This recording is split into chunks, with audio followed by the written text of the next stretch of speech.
उतना फन में नहीं पढ़ा पा रहा हूँ, लेकिन फिर भी मैं कोशिश तो कर रहा हूँ कि तुम्हें जो है क्लास के बीच में जो है फील ना होने दूँ। तुम्हारा सारा जितना भी मूड है वो पूरा फ्रेश बनाए रखूँ और तुम्हें अच्छे से पढ़ाऊँ।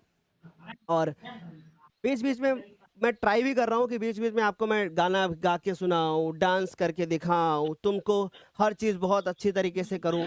अब मुझे लगता है कि तुम्हें एक चीज़ की ज़रूरत है और वो तुम्हें ज़रूरत है एक चीज़ की, वो है चटकना की। अगर गाल के नीचे अभी चटकना पड़ जाए तो मज़ा तुमको आ जाएगा जल्दी से अभी, है ना?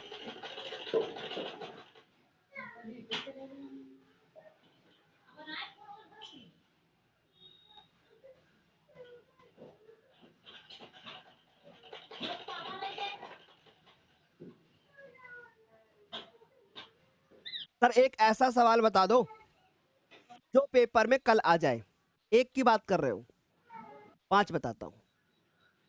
तुम एक की बात कर रहे हो, मैं तुम्हें 5 सवाल बताता हूँ। नोट करो। पहला, ऊर्जा के गैर परंपरागत और परंपरागत स्रोतों के बीच अंतर। नोट कर लिया?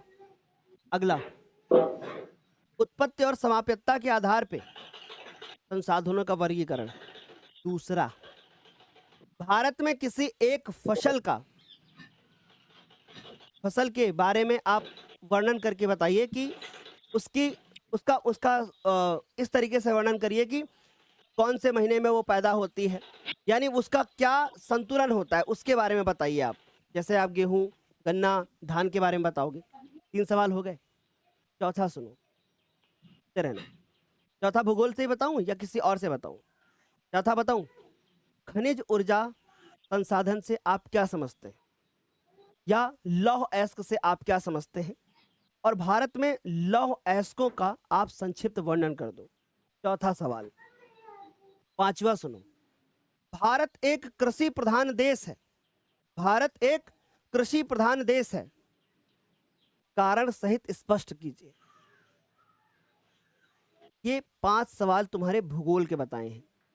ऐसे तुम इतिहास के भी अगर बताएं तो हमने सारे सवाल कल ही बताए थे। समझ में आ रही बात? यहां तक सारे बच्चों को क्लियर हुआ? एक बार फटाफट से बताओ। सब अच्छे से क्लियर हो गया? सर हमको याद नहीं होता है, क्या करूं? याद होगा बेटा, बिल्कुल भी परेशान मत हो। जब कल आप पेपर देने जाओगे तो सब आपको याद आएगा। चलिए, क्षमता के आधार पर सड़कों का